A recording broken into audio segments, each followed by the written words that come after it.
nasihat-nasihat itu sudah sering disampaikan ke Prabowo. Kami tidak memberikan rekomendasi. Mhm. Kenapa nggak memberikan rekomendasi? Karena problemnya ya betul Prabowo itself. Apapun rekomendasi, apapun pesan yang kita sampaikan, nggak pernah tersampaikan kepada yang bersangkutan. Kajian dari Pusat Studi Hak Asasi Manusia Universitas Islam Indonesia, kalau kita lihat isi dari pidato yang disampaikan oleh Presiden, tidak cermat itu mulai dari penggunaan data yang salah. Setelah diuji ternyata ada banyak yang disampaikan oleh Presiden tidak sesuai dengan fakta yang terjadi di lapangan. Di level data 2023, bahkan di 2024, kita masih mengimpor beras dari luar gitu ya. Ya. Tetapi kemudian di 2025, Januari, kalau tidak salah pemerintah mencanangkan program untuk swasembada. Lalu kemudian di 2026 awal, pemerintah sudah menyatakan bahwa kita swasembada pangan atau Pangan. swasembada Mhm. beras.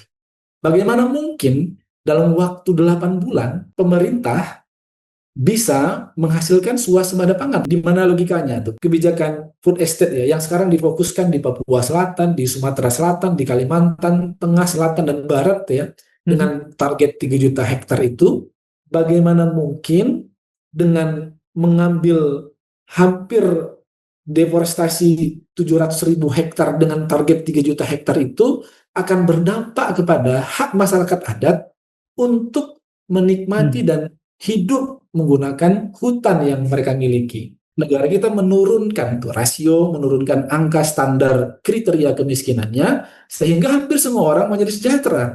Padahal datanya nggak begitu. Apa yang dilakukan oleh perguruan tinggi adalah standar objektif ilmiah. Mereka netral tuh. Mhm. Sehingga harusnya diterima oleh pemerintah sebagai Pemerintah. masukan. Tapi problemnya sekarang bukan saja tidak menerima masukan, tapi bahkan memusuhi Mhm. siapapun yang mencoba untuk mengkritik pemerintah.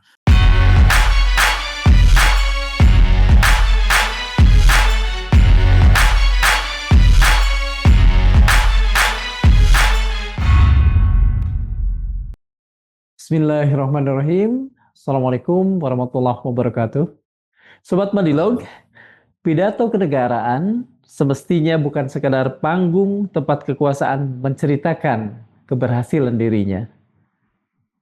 Pidato kenegaraan juga cermin tempat sebuah bangsa melihat dirinya sendiri, apa yang sudah dicapai, apa yang belum selesai, bahkan apa yang mungkin sedang tidak baik-baik saja.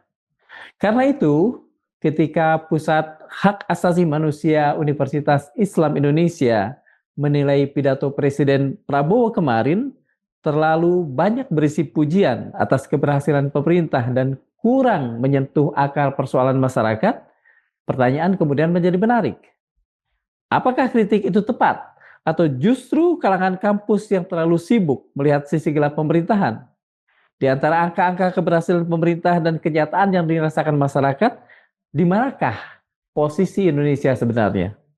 Kali ini Madilog berbincang dengan Dr. Despan Heriansah, SHI, SHMH, Kepala Pushab UII, lembaga yang kemarin melontarkan kritik kepada pidato Presiden tersebut. Selamat bertemu di Madilog, Dr. Despan. Saya manggil Mas Despan aja barangkali. Halo Kang Darso, selamat sore. Terima kasih sudah berkenan mengundang Bersama UI. Kemarin Pusam UII melontarkan kritik yang sangat keras bahwa pidato presiden itu terlalu kental dengan pujian atas keberhasilan diri sendiri di satu sisi dan tidak menyentuh akar persoalan masyarakat. Kalau saya boleh bertanya, pada bagian mana pada pidato itu yang paling mengganggu Mas Desvan? Baik Kang, terima kasih. Jadi pertama, kajian dari Pusat Studi Hak Asasi Manusia Universitas Islam Indonesia adalah kajian yang bertemakan atau memiliki tema besar hak asasi manusia. Maka rilis yang kami buat, yang kami sampaikan, yang kami tulis dan kami sebarluaskan itu adalah rilis yang melihat berbagai fenomena yang terjadi sekarang menggunakan pendekatan hak asasi manusia. Begitu ya, Kang. Oke. Nah, kami memaknai kemerdekaan itu bukan hanya soal kita berhasil memerdekakan diri atau dengan kata lain mengusir penjajah gitu ya, tetapi Hmm. kemerdekaan itu adalah manifestasi dari kesanggupan kita, komitmen kita untuk menghormati, memenuhi, dan melindungi hak asasi manusia agar setiap warga negara, siapapun dia, dimanapun dia, dapat merasakan pemenuhan hak-hak asasi manusia. Yang dengan Hmm. demikian, apa yang menjadi tujuan Republik bisa kita wujudkan. Itu yang kami maknai dari Hari Kemerdekaan itu. Nah, Hmm. catatan kritis kami adalah ingin menunjukkan bahwa Hari Merdeka kita yang ke-81 ini punya punya anomali, punya paradoks Hmm. di dalamnya. Karena pada praktiknya, pada faktanya, Pusat UII mencatat atau menemukan setidaknya ada 8 sampai dengan 9 catatan Hmm. yang kami tunjukkan dengan data-data yang dengan mudah. Data-data itu bisa kita temukan di berbagai macam platform sekarang ya, yang Hmm. ditulis, yang diteliti oleh banyak lembaga-lembaga baik pemerintahan ataupun non-government. Itu situasi yang pertama kan. Situasi yang kedua, di sisi lain tampaknya apa yang disampaikan oleh Presiden di pidato kenegaraan itu, kami membacanya justru bertitik belakang atau jauh dari apa yang kita kita maknakan, kita harapkan dari sisi asasi manusia tentang kemerdekaan itu. Hmm. Pertama, seperti yang Kang Darso sebutkan, itu tidak menyentuh akar persoalan apa yang sedang dihadapi oleh masyarakat. Hmm. Yang kedua, ada nuansa yang sangat tidak cermat ya Kang, kalau kita lihat isi dari pidato yang disampaikan oleh Presiden. Tidak cermat itu mulai dari penggunaan data yang salah, diksi yang tidak baik gitu ya, Hmm. sampai ke setelah diuji ternyata ada banyak yang disampaikan oleh Presiden tidak sesuai dengan fakta yang terjadi di lapangan. Dan yang paling penting adalah cherry picking. Presiden mengambil data-data yang relevan menurut perbandingannya, tetapi melupakan data lain yang itu sudah menjadi rahasia umum. Misalnya Hmm. saja, Presiden mengatakan bahwa gaji hakim di negara kita sudah sangat baik, sudah sangat mensejahterakan, bahkan melebihi gaji hakim yang ada di Singapura, gitu ya. Hmm. Ya. Tapi coba bandingkan dengan, kenapa tidak membandingkan juga gaji guru yang ada di Indonesia dengan gaji guru yang ada di Singapura misalnya, Hmm. dengan gaji guru yang ada di Malaysia lah yang paling dekat dengan kita. Itu cherry picking tuh. Dia Hmm. membanding gaji hakim tetapi melupakan hal lain yang sebetulnya sedang menjadi sorotan terbesar kita.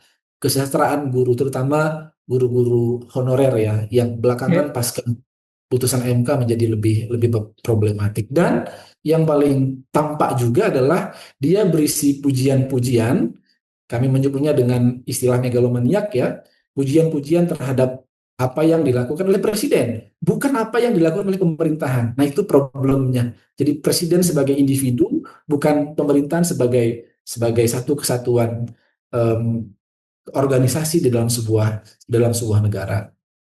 Oke, Mas Desmond, tadi Anda mengatakan dalam catatan saya ada diksi-diksi yang tidak baik yang kemudian keluar pada saat Presiden mengucapkan pidatonya.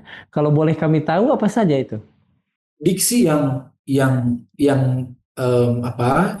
terdengar. Jadi kalau kita bicara diksi ya Kang, Hmm. diksi itu tidak muncul eh, hanya di hari kemerdekaan saja, tetapi ada rentetan diksi yang dimunculkan oleh presiden Hmm. yang itu sangat sangat problematik, yang itu Ya. justru menunjukkan bahwa dia tidak empati dengan keadaan.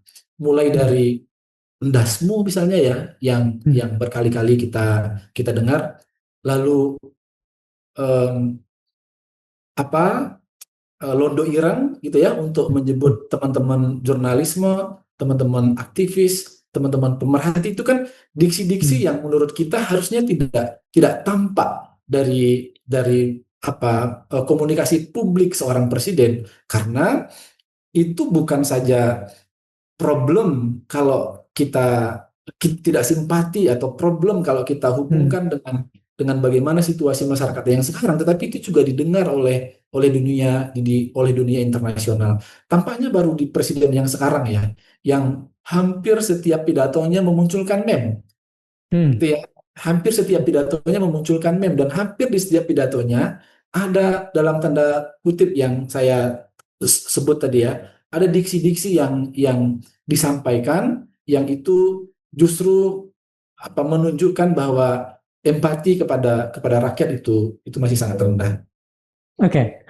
Mas tadi juga mengatakan bahwa ada data-data yang salah. Maksud saya ada data yang salah karena kita tahu data adalah plural ya. Ada data yang salah yang diangkat pemerintah pada pidato kemarin. Kalau soal cherry picking kan sudah dicontohkan. Kalau data yang salah, kalau kami boleh tahu apa saja itu? Yang apa yang dengan sangat mudah bisa kita akses data-datanya, misalnya ya Kang, Hmm. Presiden menyebutkan bahwa hari ini kita sudah swasembada pangan gitu ya. Hmm. Yang swasembada pangan itu ternyata dimaknai sebagai swasembada beras Hmm. gitu ya. Padahal ya oke lah ya, dari sisi diksi tentu saja pangan itu tidak hanya beras, tapi pemerintah mengklaim karena kita sebagian besar adalah mengkonsumsi beras sehingga Hmm. swasembada pangan itu sama dengan swasembada berasnya. Oke. Tapi itu baik gitu. Tapi coba kita lihat di level data ya kan. Hmm. Di level data ada satu rasionalisasi atau logika yang sulit diterima oleh akal sehat. 2023 bahkan di 2024 kita masih mengekspor beras dari negara Hmm. luar gitu ya, mengimpor beras dari luar gitu ya. Ya. Tetapi kemudian di 2025 Januari kalau tidak salah pemerintah mencanangkan program untuk swasembada, lalu kemudian Januari 2025 ya. Lalu kemudian di 2026 awal pemerintah sudah menyatakan bahwa kita swasembada pangan atau Pangan. swasembada Hmm. beras. Bagaimana mungkin dalam waktu 8 bulan gitu ya pemerintah bisa menghasilkan swasembada pangan? Pemerintah bilang kita punya 5 juta ton ya beras di cadangan Bulog. Nah, Hmm. itu bagaimana mungkin? Di mana logikanya tuh? Bagaimana di mana panennya, di mana sawahnya, kapan panennya? Padahal kita tahu panen Hmm. beras itu 3 kali, 2 kali atau maksimal 3 kali dalam 1 tahun ya. Bagaimana mungkin kita bisa membalikkan logika yang sebelumnya kita impor dan kemudian menjadi swasembada? Itu yang pertama. Hmm. Yang kedua, Presiden bilang tentang menurunnya angka kemiskinan, ya kan? Nah, Ya. menurunnya angka kemiskinan 6 sampai dengan 7%, bahkan 7,5%. Tapi kalau kita cek ternyata menurunnya angka kemiskinan itu adalah karena BPS menurunkan kriterianya. Padahal Hmm. menurut World Bank ya standar standar kemiskinan itu adalah penghasilan atau pendapatan di bawah 4 juta, bahkan 4 juta yang terbaru ya. Tetapi pemerintah Oke. kemudian menurunkan yang disebut dengan kemiskinan adalah dengan pendapatan di bawah 6 juta, 600 ribu gitu ya. Hmm. Nah itu bagaimana mungkin bisa bisa sejomplang itu ya, apa yang kita pahami, apa yang Hmm. kita temukan, apa yang kita ketahui berdasarkan data Hmm. internasional, tapi Betul. kemudian negara kita menurunkan tuh rasio, menurunkan angka standar kriteria kemiskinannya, sehingga hampir semua orang menjadi sejahtera. Padahal datanya nggak begitu. Dan Ya. problemnya ini terjadi di banyak wilayah ya. Baru saja saya membaca di Yogyakarta di berita lokal, karena dia sudah dianggap tidak miskin lagi dengan standar itu, pendapatan Hmm.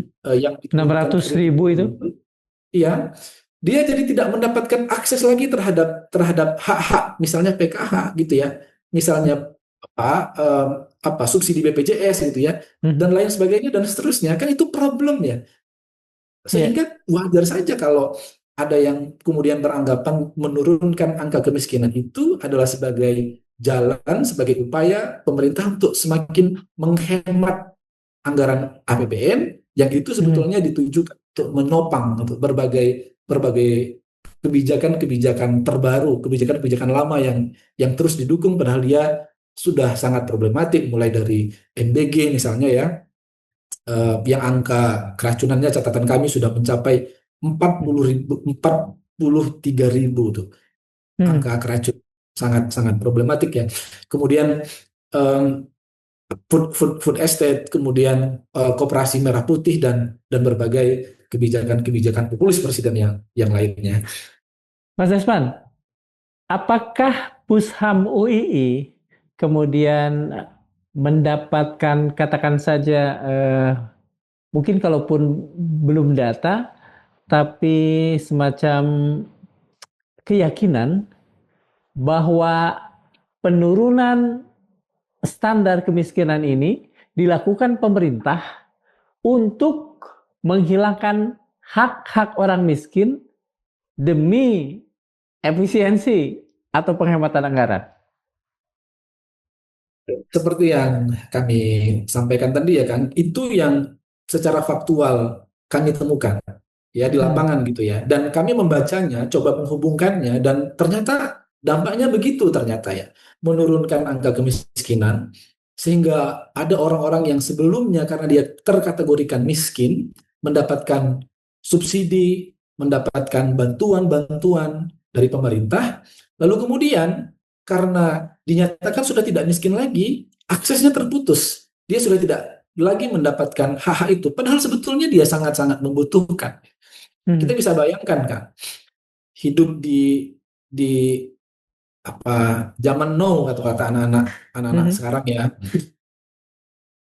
dengan pendapatan di Yogyakarta saja misalnya ya, dengan UMR 2,5 juta sampai dengan 3 juta, Hmm. dalam 1 bulan dengan kebutuhan keluarga tentu saja itu masih kurang ya, apalagi dengan ditambah dengan kebutuhan pendidikan anak dan lain-lain. Nah, kita bisa bayangkan Hmm. nih, kebutuhan mereka atau tambahan mereka, akses mereka terhadap bantuan-bantuan pemerintah itu masih sangat tinggi gitu ya. Tapi kemudian Hmm. sekarang menjadi tidak diberikan lagi. Nah, ini berkait kelindan pula kan kalau kita lihat bagaimana angka angka PHK ya, pemutusan pekerjaan yang sudah semakin semakin bertambah setiap setiap bulan dari bulan Januari sampai dengan bulan Agustus di 2026 ini, dan itu dalam banyak penelitian akan semakin bertambah setiap setiap setiap bulannya. Nah, kita bisa bayangkan bagaimana penderitaan langsung yang akan dirasakan oleh masyarakat dengan pemotongan-pemotongan akses terhadap bantuan-bantuan pemerintah. Padahal itu adalah itu jadi mungkin cara berpikirnya yang juga problematik. Jadi apa yang didapatkan oleh masyarakat dari pemerintah yang disebut dengan bantuan itu Hmm. memang adalah hak masyarakat yang dijamin di dalam konstitusi kita, bahwa Oke. pemerintah itu menjamin kehidupan fakir miskin dan anak yatim gitu ya. Hmm. Eh, eh, jadi bahkan kalau kita tarik lebih jauh lagi, itu memang uang dari masyarakat yang diambil melalui penarikan-penarikan pajak yang dilakukan oleh pemerintah. Jadi itu Hmm. adalah hak masyarakat yang harus diberikan kepada masyarakat, tetapi mereka sekarang kehilangan akses untuk mendapatkan hak itu. Mas, itu di satu sisi. Tidakkah di sisi lain, Pusham juga melihat bahwa apa yang dilakukan pemerintah dengan menurunkan standar kemiskinan ini sesungguhnya mengebiri atau bahkan meniadakan hak informasi yang benar, yang seharusnya juga menjadi hak publik. Persis kan. Jadi em, kita tidak tahu ya eh, apa atas informasi yang benar itu adalah hak asasi yang paling penting ya. Tetapi tentang angka kemiskinan itu bukan yang pertama ya, sudah berkali-kali itu dilakukan oleh BPS untuk Hmm. menunjukkan bahwa kinerja pemerintah itu baik atau kinerja pemerintah itu baik, bagus itu. Tapi kemudian yang diubah caranya untuk menunjukkan itu adalah dengan mengubah faktor-faktornya, dengan mengubah kriterianya. Nah, problemnya padahal secara internasional kita sudah punya standar begitu ya. Kita sudah punya standar bagaimana sebaiknya atau bagaimana seharusnya untuk mengukur atau instrumen apa yang digunakan untuk mengukur. Dan kita secara terang-terangan tuh membalikkan atau menyampingkan, tidak menggunakan instrumen itu, menggunakan instrumen kita sendiri. Dan Hmm. itu ya pada sisi yang lain berdampak kepada akses terhadap informasi. Akhirnya Hmm. masyarakat tidak mendapatkan informasi yang benar gitu ya tentang kondisi yang sesungguhnya dari pemerintah Indonesia, yang kalau kita maknai lebih jauh, sebetulnya akses terhadap informasi itu bukan hanya digunakan dan dibutuhkan oleh masyarakat, bukan hanya digunakan oleh perguruan tinggi untuk melakukan penelitian-penelitian lanjutan, sehingga ada rekomendasi-rekomendasi yang real, gitu ya. Ada rekomendasi-rekomendasi yang besar, ada rekomendasi-rekomendasi yang benar yang bisa diberikan kepada pemerintah. Kalau datanya yang salah, tentu rekomendasi juga akan salah. Tapi yang jauh Hmm. lebih penting adalah data-data itu akan digunakan oleh pemerintah untuk membuat kebijakan-kebijakan, untuk merumuskan kebijakan-kebijakan. Kita bisa Hmm. bayangkan ya, dengan data yang di-crypt sedemikian rupa seperti itu, Hmm. bagaimana kebijakan-kebijakan yang harusnya Hmm. didapatkan, dirumuskan untuk masyarakat, tapi kemudian tidak didapatkan, atau bahkan ada kebijakan yang tidak tepat karena memang data awal yang digunakan itu tidak tepat. Meskipun kita nggak kaget lah ya kan, Ya. misalnya maksud saya kita sendiri tidak kaget dengan itu ya. Hmm. Jadi kalaupun pemerintah melakukan hal yang seperti ini, kita harus bilang kita nggak kaget karena memang sudah Ya. berkali-kali ada banyak kebijakan yang diambil tidak berdasarkan pada fakta. Maksudnya pemerintah memang nggak butuh data kalau mengambil kebijakan. Pembangunan Universitas Republik Puri yang terakhir ya, Ya. Ya. Ya. kebutuhannya apa, situasinya apa, tapi kebijakannya apa tuh, beda lagi dengan apa yang dilakukan. Dan begitu juga dengan kebijakan-kebijakan yang lain. Nampaknya itu justru menunjukkan bahwa memang eh, kebijakan yang based evidence harusnya, tapi data ternyata tidak dipakai. Sekarang bukan cuma datanya tidak dipakai, tapi bahkan datanya yang diakali menjadi tidak berdasarkan situasi yang sebetulnya. Kalau kita merujuk pada satu apa namanya ya, pemeo gitu ya, ada yang mengatakan garbage in, garbage out. Satu keputusan yang didasarkan pada masukan yang salah itu pasti akan menghasilkan keputusan yang ya tidak berguna lah katakan. Apakah menurut Pusham UII itu yang ada indikasi yang terjadi pada kebijakan-kebijakan yang saat ini banyak keluar? Tampaknya situasinya lebih jauh dari itu, Kang Darso. Hmm. Em, kan kita membayangkan ya, kerja-kerja perguruan tinggi terutama, masyarakat sipil Hmm. dan perguruan tinggi terutama itu ya, adalah kerja-kerja yang secara objektif akademik melakukan penelitian ya, melihat bagaimana program-program, bagaimana kebijakan-kebijakan yang dikeluarkan oleh pemerintah, lalu merekomendasikan. Nah, apa yang dilakukan oleh perguruan tinggi itu berbeda dengan apa yang dilakukan oleh posisi. Karena standar perguruan tinggi adalah standar objektif ilmiah. Mereka netral tuh. Hmm. Sehingga harus diterima oleh perguruan tinggi, diterima oleh pemerintah sebagai Pemerintah. masukan. Tapi problemnya sekarang bukan saja tidak menerima masukan, tapi bahkan memusuhi itu ya, dalam tanda kutip ya, bahkan memusuhi Hmm. siapapun yang mencoba untuk mengkritik pemerintah. Masih ingat nggak, Kang Darso, ada istilah Ya, nyi itu ya, ya, itu ya, kan ya, ya, ya. dalam tanda kutip adalah bentuk ejekan kepada kepada akademisi, kepada lembaga swadaya masyarakat gitu ya, LSM-LSM yang memberikan masukan, yang mengkritisi, yang mengkritik pemerintah. Tapi bukan saja tidak didengarkan, tapi bahkan dianggap sebagai gangguan-gangguan gitu ya. Hmm. Sehingga muncul sebutan londo ireng lah, muncul sebutan endasmu lah, ya kan? Muncul berbagai berbagai istilah yang lain yang kita tunggu saja. Jangan-jangan ada istilah lain yang memang sudah disiapkan untuk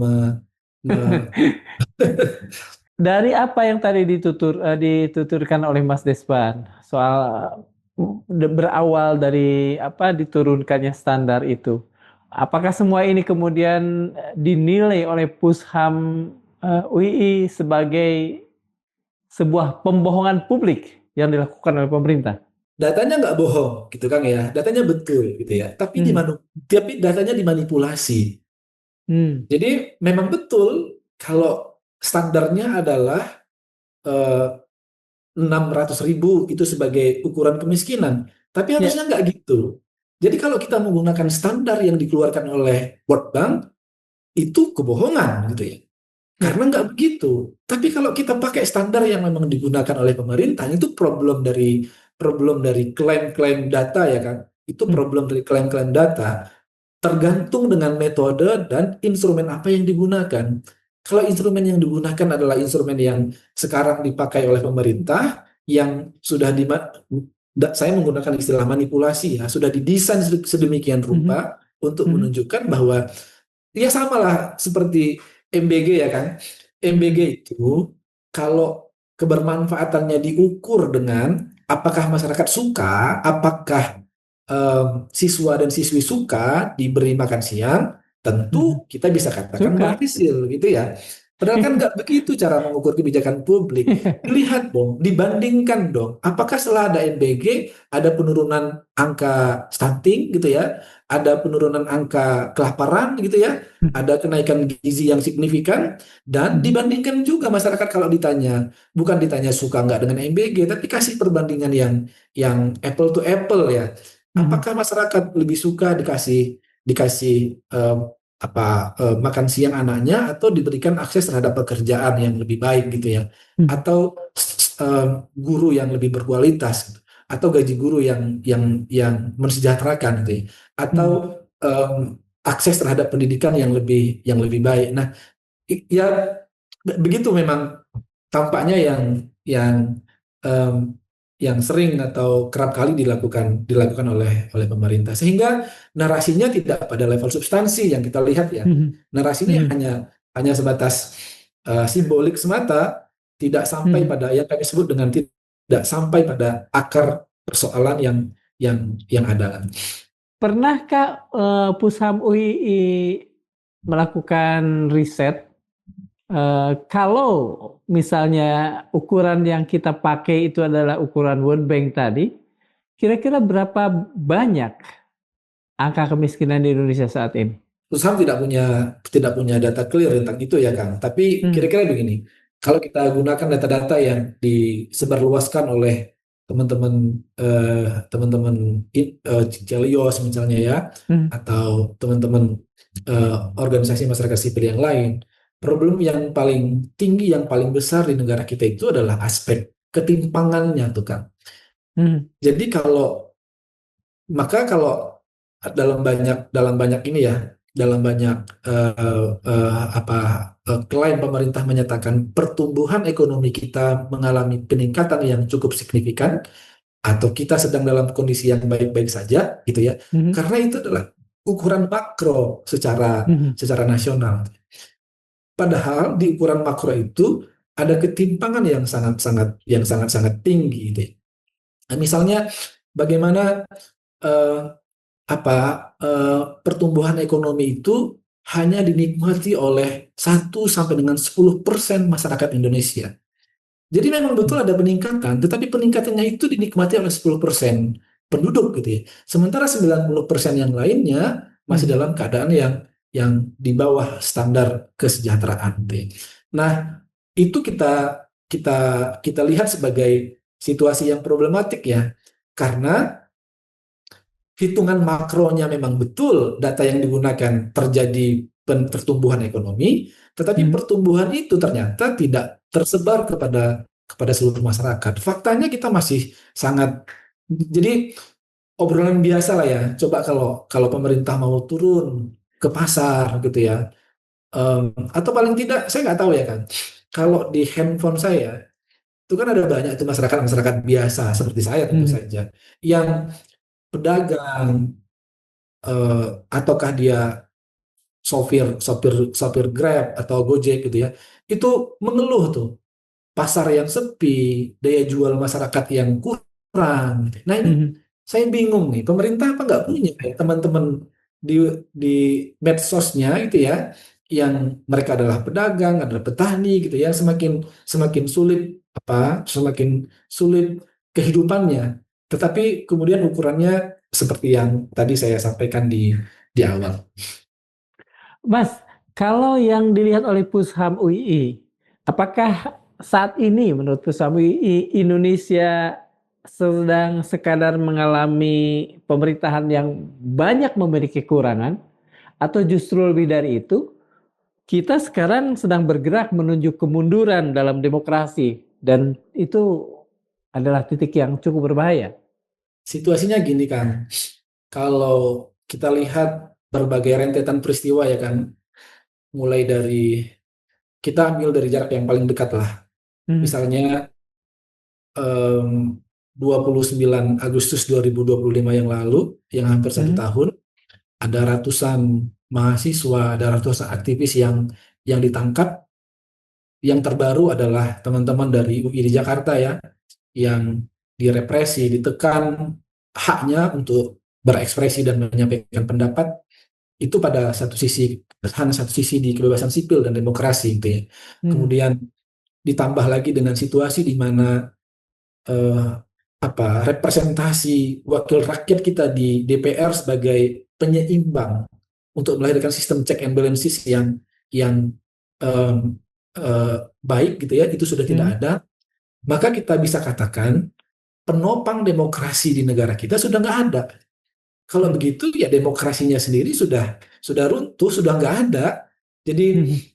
bukan demokrasi yang mengalami kemunduran, tapi udah nggak Oke. relevan kita bicara demokrasi nih kayaknya nih ya, dengan berbagai Ya. situasi yang saya tunjukkan tadi di awal, apalagi Hmm. dengan respon-respon pemerintah terhadap pengkritiknya, mulai Hmm. dari sebutan-sebutan presiden gitu ya, kemudian Hmm. bagaimana bagaimana eh, pembantu-pembantu presiden memperlakukan, kita kan melihat ya bagaimana mereka memperlakukan mahasiswa, memperlakukan aktivis dan akademisi yang mengkritik mereka di debat-debat nasional, dan itu menunjukkan bahwa ya sudah tidak ada demokrasi, itu bukan hanya mundur ya, sudah nggak ada. Oke. Yang ada memang demokrasi simbolik. Sebentar lagi kita Ya. memang akan pemilu misalnya di 2029, tapi itu kan simbolik ya kan. Itu demokrasi di level yang sangat formalistik gitu ya.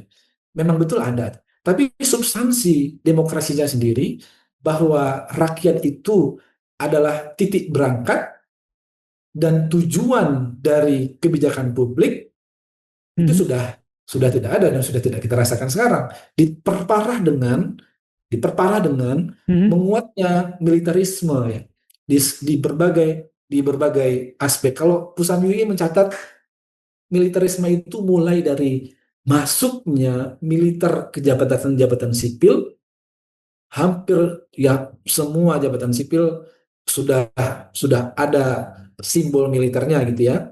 Yang Hmm. kedua, dilibatkannya militer di dalam kebijakan-kebijakan pemerintah, terutama PSN ya, program Hmm. strategis nasional, semua yang melakukan, bahkan sekarang sampai nagihin pajak tuh, Oke. bahkan sampai melindungi anggota, melindungi korps kejaksaan yang terakhir Hmm. terjadi. Itu kan harusnya TNI minta maaf tuh ya, kalau saya boleh lebih ini ya Kang. Kok dia Hmm. melindungi orang yang ternyata pada akhirnya ditersangkakan tuh ya. Hmm. Kan yang selama ini apa yang dilindungi itu ya? Apakah sistem intelijennya nggak bekerja gitu ya? Dia Hmm. itu apa situasi-situasi yang buruk. Dan yang terakhir, jabatan yang sipil itu dimasuki oleh dinamika-dinamika atau em, pendekatan-pendekatan yang sangat militeristik. Misalnya yang terakhir, bagaimana mungkin tuh ya, eh, calon-calon manajer Koperasi Merah Putih, tetapi Hmm. justru pendekatan pelatihannya adalah dengan retreat di Magelang ya, yang Hmm. yang yang terakhir kita kita terima informasinya. Nah kan termasuk kepala daerah. Kan kepala daerah itu pendekatannya adalah otonomi daerah dan desentralisasi, Hmm. yang dari naluriahnya saja itu bertentangan dengan militerisme. Itu itu wajahnya adalah wajah yang sangat demokrasi gitu ya, Hmm. kebebasan, kemandirian gitu ya. otonomi. Tapi kemudian bahkan DPRD-nya pun juga, ketua DPR-nya pun juga ikut dilatih secara militer. Kan itu nuansa yang menunjukkan bahwa sebetulnya ya demokrasi kita sudah mati kalau kalau meminjam istilah banyak ahli. Mas Desman, apakah Pusham UII atau paling tidak Anda sendiri sudah bisa menyatakan bahwa apa yang tadi Anda tuturkan itu sudah merupakan ancaman bagi supremasi sipil di Indonesia? Persis tuh, dia sudah menjadi sudah bersama dengan kita ancaman itu, Kang. Sudah bukan ancaman lagi, sudah bersama dengan kita dampak Sudah hidup gitu ya? dan akibatnya persis ya. Ada saya kemarin me, menjadi eksaminator putusan PN Magelang dan PT Pengadilan Tinggi Jawa Tengah ya tentang tahanan politik di Magelang sebagai akibat dari peristiwa yang terjadi 29 Agustus kemarin. Kita bisa bayangkan kan bagaimana mungkin teman-teman mahasiswa yang mengkonsolidasikan aksi, yang menyebarkan flyer, membuat flyer, kemudian dipidana karena dianggap dengan flyernya itu gitu ya telah terjadi kerusuhan. Kan jauh banget tuh, jauh banget logikanya untuk bisa sampai ke situ. Dan kita coba bedah di putusan hakimnya, kita nggak temukan tuh, nggak temukan korelasinya, nggak temukan argumentasinya. Bagaimana mungkin hakim bisa sampai pada situasi itu? Nah, maksud saya Kang, problem sekarang nggak hanya di level eksekutifnya, tapi juga di Yudikatif ya? tempat-tempat yang lain ya persis sekali. Ya. Mahkamah Konstitusi misalnya yang terakhir ya Kang, di putusan MBG itu ya, kan kita sangat kecewa sekali itu. Temuan teman-teman Celios di 2027 nanti kita masih menggunakan hampir 39% tuh dana pendidikan untuk MBG, masih dipakai 200 sekian triliun di 2027 nanti. Padahal sampai hari ini sudah ada puluhan ribu anak ya yang keracunan tuh karena MBG. Karena Betul. MBG, tapi itu masih tetap dipakai dan digunakan, Kang, begitu. Oke, Mas Desman, kita kembali pada pidato. Kalau misalnya Anda punya kesempatan, atau katakan saja dikasih kesempatan untuk merevisi pidato 14 Agustus kemarin, kira-kira apa yang akan Anda revisi atau paling tidak akan Anda ajukan atau tonjolkan untuk Presiden? Gini Kang, secara faktual ya Kang, itu sudah sering dilakukan. Jadi nasihat-nasihat itu sudah sering disampaikan ke Prabowo gitu ya. Iya. Tapi nggak pernah didengarkan tuh.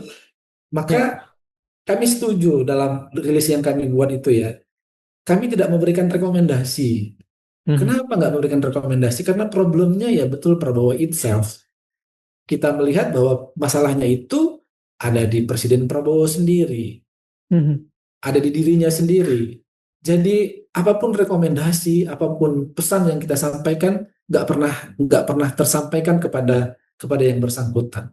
Jadi kalau boleh nih ya, kalau boleh apa memberikan rekomendasi kepada Presiden, yang paling penting sekarang untuk dilakukan adalah coba membuka ruang diskusi dan dialog dan mendengarkan atau paling tidak teman-teman akademisi, teman-teman praktisi dan jurnalisme yang dia sebut sebagai londo ireng itu. Terutama apalagi teman-teman dari perguruan tinggi ya. Kita nggak punya kepentingan kok. Yang kita temukan di lapangan itu adalah data real ya. Berdasarkan apa yang kita lihat di lapangan. Kita lihat secara faktual yang terjadi di masyarakat. Ya. Tapi selama ini ya itu tidak pernah dianggap sebagai masukan ya, selalu ditolak.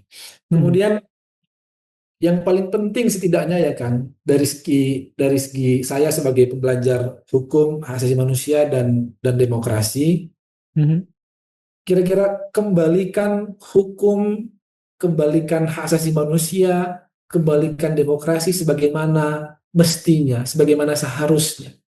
Hmm. Hukum itu di tangan pemerintahan yang bijak, dia menjadi bijak dan menjadi bagus. Hmm. Tapi di tangan pemerintahan yang otoriter, dia menjadi penopang otoritarianisme itu. Dia didesain sedemikian rupa, hukum Hmm. itu menjadi sesuai dengan kehendak penguasa. Kan hukum adalah produk politik. Ya. Problemnya itu memang hukum adalah produk politik, sehingga hukum bisa dipakai dan dimanfaatkan, digunakan untuk apa saja. Dia mengikuti itu, ikuti Hmm. situasi dan fenomena dan keadaan politik yang sedang terjadi. Hmm. Nah, problemnya hukum sekarang yang kita lihat itu ya, dia dipakai untuk membenarkan apa yang menjadi kehendak penguasa. Itu dimulai sejak putusan MK tentang wakil presiden yang menjadi presiden sangat buruk tentang bagaimana Ya. hukum itu direkayasa digunakan untuk problem untuk menguatkan, membenarkan apa yang dikehendaki oleh kekuasaan. Mas Desman, pada zaman kekuasaan Pak Jokowi yang 10 tahun itu, kita melihat bahwa standar HAM kita terus-menerus mengalami penurunan di mata dunia. Kalau dalam pengamatan Pusham UII selama 2 tahun kepemimpinan Pak Prabowo ini, apakah tetap saja rusak katakan saja sebagaimana yang dilakukan Jokowi, atau lebih baik atau lebih parah bahkan? Selama ini ada problem yang agak serius, Kang. Orang memahami hak asasi manusia itu adalah pelanggaran HAM yang berat, ya. Mulai Hmm. dari genosida, kejahatan perang, gitu ya, kejahatan kemanusiaan, gitu ya. Hmm. Itu yang dipahami sebagai hak asasi manusia. Padahal bukan itu, ya, atau bukan hanya itu. Hak asasi manusia itu dekat dengan seluruh kebijakan, dengan seluruh agenda-agenda pemerintahan. Dia dekat dengan MBG, dia dekat dengan food estate, dia dekat Hmm. dengan koperasi merah putih, gitu ya. Hmm. Dia dekat dengan semua kebijakan-kebijakan lain yang bisa dinilai hak asasi manusianya. Nah, kalau menggunakan pendekatan itu, tampaknya ada situasi yang em, ya tadi kita menyebut demokrasi sudah tidak relevan dibicarakan sekarang, dan begitu juga dengan hak asasi manusia. Hmm. Yang terbaru nih kan, misalnya ya, food estate tuh, kebijakan food estate ya, yang sekarang difokuskan di Papua Selatan, di Sumatera Selatan, di Kalimantan Tengah, Selatan, dan Barat ya, Hmm. dengan target 3 juta hektar itu sangat kental isu hak asasi manusianya. Ya, bagaimana mungkin dengan mengambil hampir deforestasi 700.000 hektar dengan target 3 juta hektar itu akan berdampak kepada hak masyarakat adat untuk menikmati Hmm. dan hidup menggunakan hutan yang mereka miliki. Hmm. Itu cara kita memanai hak asasi manusia di Merauke, di Papua Selatan misalnya ya, yang paling Ya. kental tuh. Polisi sudah membubarkan, memukuli, menahan 11 demonstran yang memprotes proyek food estate. Itu yang langsung ya. Jadi pelanggaran hak asasi manusia langsung yang dilakukan oleh aparat, tetapi yang tidak langsung dalam kebijakan-kebijakan yang bersentuhan langsung dengan hak asasi manusia.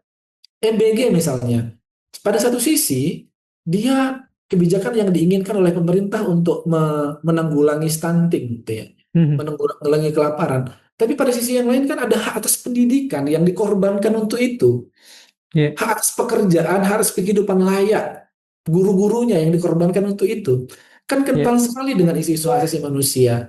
Maka sebetulnya problemnya atau situasinya hak asasi manusia kita sekarang dalam semua kebijakan pemerintah itu dia problematik, dia ditinggalkan tuh, dia disisihkan tuh. Hmm. Anomali nih Kang, anomali karena Mohon maaf, itu serius. bisakah saya mengatakan bahwa Pusam UI itu menilai bahwa banyak kebijakan pemerintah yang anti hak asasi manusia, begitu deh, sederhananya.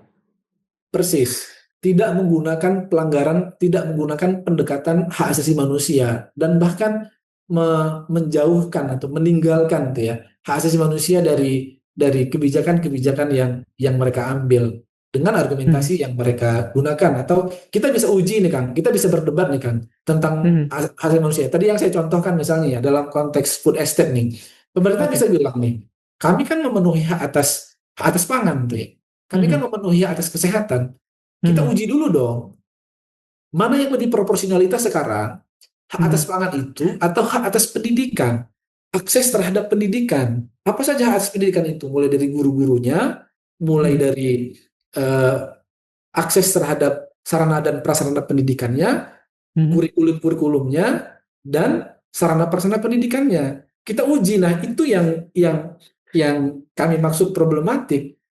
Mhm. Karena kalau kita uji yang sebetulnya di berbagai apa kebijakan-kebijakan food estate dan lain-lain itu, pertemuan dan proporsionalitas hak asasi manusianya itu yang menurut kami itu melanggar melanggar hak-hak yang lain yang harusnya lebih proporsional untuk diutamakan, untuk didahulukan, tapi itu ditinggalkan. Nah, problemnya itu terjadi waktu kita punya Kementerian HAM, Oke. atau itu justru terjadi waktu kita punya Kementerian HAM. Kan Ya. sangat disayangkan ya. Coba kita kita kita ini sekarang kita kita pertanyakan tuh ya, dengan jujur tuh ya, Mhm. apa yang sudah dilakukan oleh Kementerian HAM menjelang 3 tahun ini ya, atau menjelang 2 tahun ya, Menjelang dua 2 tahun. tahun pendiriannya. Yang kita dengar justru mereka sedang sibuk merumuskan RUU hak asasi manusia, gitu. Padahal problem HAM itu sangat dekat dengan kita semua, dengan dekat dengan situasi kita semua. Kemarin yang kita baca pengakuan dari menteri yang mendukung MBG secara serta-merta tanpa mempertimbangkan prioritas dan proporsionalitas hak asasi manusia di dalamnya, kan itu Mhm. problematik ya. Seorang menteri hak asasi manusia tapi melihat kebijakan tidak menggunakan pendekatan hak asasi manusia. Dia menggunakan pendekatan kebermanfaatan bagi masyarakat. Mhm. Padahal hak asasi manusia dong yang dipakai. Kan instrumennya Oke. itu yang menjadi menjadi ke jadi porsimu gitu ya. Mhm. Kemanfaatan kebijakan itu tugasnya Bappenas gitu ya. Tapi Mhm. pendekatan hak asasi manusia lah yang menjadi bagianmu, yang menjadi porsimu itu dong yang dipakai. Situasi yang Oke. lain, semua lembaga-lembaga negara hak asasi manusia sekarang dilemahkan Mhm. anggarannya, komisionernya, dan seterusnya dan yang lain-lain. Oke. Mas Esman, ini kan ada paradok yang menarik ya. Selama puluhan tahun, Pak Prabowo adalah tokoh yang dibayangi tudingan pelanggaran HAM. Tetapi pada 2024 kemarin, rakyat pula katakan yang memilih beliau sebagai presiden kita. Ada sesuatu yang menurut Anda menarik nggak pada persoalan ini? Berkaitan dengan rakyat kita juga? Persis kan. Jadi yang pertama problemnya adalah kita tidak pernah dihadapkan dengan pengadilan yang fair untuk menyatakan bagaimana kasus yang dituduhkan kepada eh, Presiden Prabowo ya, sebagai pelanggar hak asasi manusia. Itu tidak pernah dilakukan. Kenapa tidak dilakukan? Karena nggak mampu kita untuk melakukan itu ya. Dengan situasi politik sudah sangat kuat begini, yaitu hampir dipastikan untouchable gitu ya. Sehingga Hmm. dia menggantung. Kita menggantung sampai hari ini. Kita tidak pernah punya kepastian. Betul nggak sih dugaan pelanggaran hak asasi manusia yang pernah dilakukan itu? Sehingga itu masih selalu ter ini ya, masih selalu eh, apa ter stigma yang Hmm. kita lekatkan kepada presiden. Nah, pada situasi yang lain justru dia dia terpilih ya. Ya memang itu dua aspek yang terpisah ya kan. Hmm.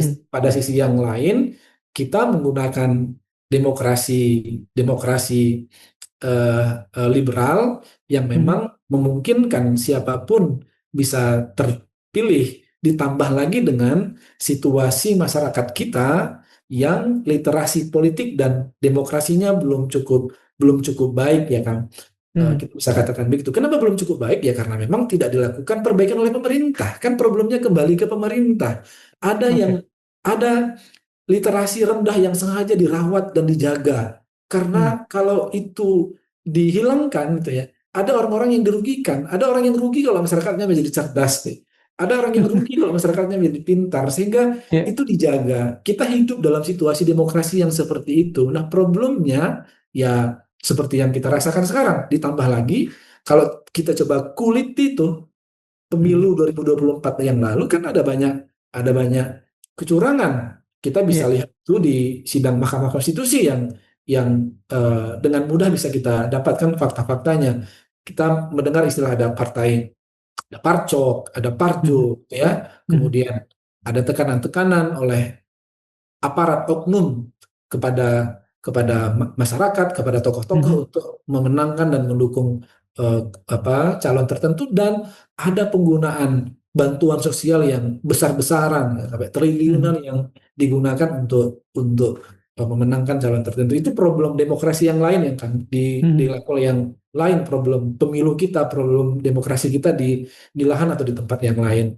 Yang sekarang kabarnya undang-undang pemilunya sedang dibahas, tapi pembahasannya Mhm. tidak pernah diberikan akses yang cukup memadai kepada masyarakat, sehingga kita tidak pernah tahu sebetulnya apa yang sedang disepakati, apa yang sedang dibicarakan, dan bagaimana kesepakatan itu bisa dirumuskan dan diambil. Mas, dari sekian lama pembicaraan kita, saya tidak melihat satupun, katakan saja, eh, pernyataan simpati atas apa yang sudah dikatakan pemerintah, katakan. Nah, kalau misalnya pemerintahan Prabowo ini sudah berjalan hampir 2 tahun, menurut Pusham UII, apakah ada program atau keberhasilan pemerintah yang layak untuk katakan saja diberi apresiasi? Problem yang kami lihat itu begini kan, oke baiklah, yuk Anda sebagai presiden katakan apa keberhasilan yang Anda capai, Capai? Mhm. tapi satu, gunakan data yang benar dong. Datanya yang jangan dimanipulasi dong. Data yang Hmm. betul-betul ada di lapangan. Satu ya. Dua, berikan data yang berimbang juga dong. Jadikan kita berhasil di satu level, tapi ini tidak sepenuhnya berhasil, ada kekurangan di level yang lain gitu ya. Tapi kan ini enggak. Ini justru makanya kami menyebut seperti pujian-pujian terhadap diri sendiri, hanya menonjolkan data-data yang menurut mereka prestasi gitu ya. Tapi Mhm. satu, tidak dikatakan dengan jujur, yang kedua tidak ada perimbangan-perimbangan, tidak ada data penyeimbang yang digunakan. Nah, tugas kami sebagai perguruan tinggi, sebagai pusat studi, sebagai masyarakat sipil adalah menunjukkan perimbangan data itu, yang itu tidak dilakukan oleh presiden. Tapi Mhm. kalau saya ditanya, apa sih kebijakan presiden yang kita patut berikan simpati dan kita berikan apresiasi? Em, Ya itu yang saya tidak bisa jawab ya. Karena memang tidak bisa menemukan mana yang Oke. betul-betul bisa kita berikan apresiasi gitu ya. Hmm. Pak Jokowi dengan berbagai macam catatannya, dia disebut sebagai Bapak yang banyak melakukan pembangunan gitu ya, fasilitas-fasilitas publik. Eh, eh, tapi sekarang betul-betul kita tidak bisa melihat apa yang bisa kita berikan apresiasi, karena sebenarnya problematik, terutama kalau menggunakan pertimbangan hak asasi manusia ya kan, yang saya Hmm. sebut eh, membandingkan proporsionalitas antara pilihan kebijakan dengan kebijakan yang tidak diambil lainnya. Oke, Mas Desmond, ini pertanyaan kami yang terakhir. Dan tolong koreksi bila saya salah. Di awal-awal tadi, Mas Deswan bicara, kalau saya tidak salah, ada kata-kata megalomania.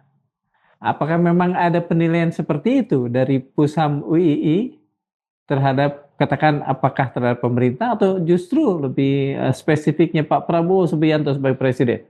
Kami mengidentifikasi apa megalomania itu ya dengan beberapa situasi ya kan. Pertama Hmm. dari sikap yang anti kritik dan anti diskusi itu ya.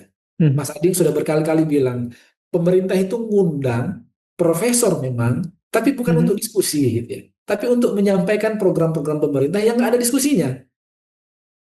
Karena takut dikritik, tentu saja berhubungan tuh ya. Karena takut dikritik, karena dia anti kritik Hmm. gitu ya. Orang Hmm. yang mengkritik dianggap sebagai ante-ante asing, diejek dengan nyenye-nyenye, diminta keluar keluar pindah saja ke luar negeri, yang terakhir dengan sebutan Londo Irang misalnya ya. Ditambah dengan ada sikap Prabowo yang Presiden Prabowo yang cocokologi ya Kang, itu kan Hmm. sangat sangat megalomania ya. Hmm. 1 ditambah 6, 7, 7 ditambah 10, 17 gitu ya, 1 Hmm. tambah 1 8 gitu ya. Dicocok-cocokkan dengan diri Prabowo sebagai presiden ke-8, pada ujungnya kan pengen bilang begitu ya. Hmm. Ya, ya, Kemudian ya. dengan membanggakan kebijakan mulai dari peningkatan produksi beras atau swasembada tadi yang kita sebutkan, MBG dipelajari di banyak negara, harga pupuk yang turun 20%, dan pengupas bawang putih yang dapat gaji sampai dengan 700.000 per kilogram. Kilogram. Hmm. Itu sikap yang memuji dirinya sendiri, Hmm. kekuasaan yang tidak mau dikontrol oleh publik, padahal fitrahnya kekuasaan itu adalah penyalahgunaan wewenang gitu ya, Hmm. ditakdirkan memimpin Indonesia gitu ya, merupakan ciri-ciri orang yang megalomania. Problemnya megalomanianya itu didukung oleh struktur atau menteri-menterinya yang memang sengaja menyanjung-menyanjung itu. Ada yang Hmm. bilang dapat dapat apa kebijakan URI ya kalau tidak salah yang terakhir ya, itu karena Hmm. dapat wangsit, presiden dapat wangsit. Nah kan Hmm. kita semakin semakin yakin bahwa ya presiden suka dengan hal-hal yang kayak begitu, yang dicocok-cocokkan itu, yang cocokologi seperti seperti itu ya. Hmm. Itu dalam pandangan kami memuatkan dugaan kalau yang bersangkutan itu megalomania. Oke, terima kasih untuk waktunya, Mas. Tidak terasa hampir 1 jam. Terima kasih untuk pertemuan kita. Kita Sama-sama berharap kan? Terima kasih. pembicaraan kita ini bisa memberikan wawasan yang lebih baik buat kita semua, terutama buat pemirsa, sobat-sobat Manilog di rumah. Ya. Sobat Manilog, tentu persoalannya bukan apakah Presiden Prabowo boleh membanggakan keberhasilan pemerintahannya atau tidak. Tentu boleh. Persoalannya adalah apakah di tengah tepuk tangan atas keberhasilan itu, kekuasaan masih mempunyai telinga untuk mendengar suara yang mengatakan ada yang belum beres di luar sana. George Orwell pernah mengingatkan, kebebasan dimulai dari hak mengatakan bahwa 2 tambah 2 adalah 4. Bahkan kalaupun kekuasaan lebih senang mendengar angka yang lain. Tetapi kritik pun mempunyai kewajiban yang sama. Tunduk kepada fakta, bukan kebencian. Al-Quran memberi ukuran yang bahkan lebih mendasar. Wahai orang-orang yang beriman, jadilah kamu penegak keadilan, menjadi saksi karena Allah, sekalipun terhadap dirimu sendiri. Quran Surat An-Nisa 135. Jadi keadilan menuntut keberanian mengoreksi kekuasaan, sekaligus keberanian mengoreksi diri sendiri. Mungkin itulah pekerjaan rumah demokrasi kita. Presiden jangan alergi terhadap kritik, pengkritik jangan alergi terhadap keberhasilan. Sebab republik tidak dibangun oleh mereka yang hanya pandai memuji atau paling keras mencaci. Republik dibangun oleh mereka yang masih bersedia mencari kebenaran. Bahkan ketika kebenaran itu tidak menyenangkan pihaknya sendiri. Terima kasih. Assalamualaikum warahmatullahi wabarakatuh.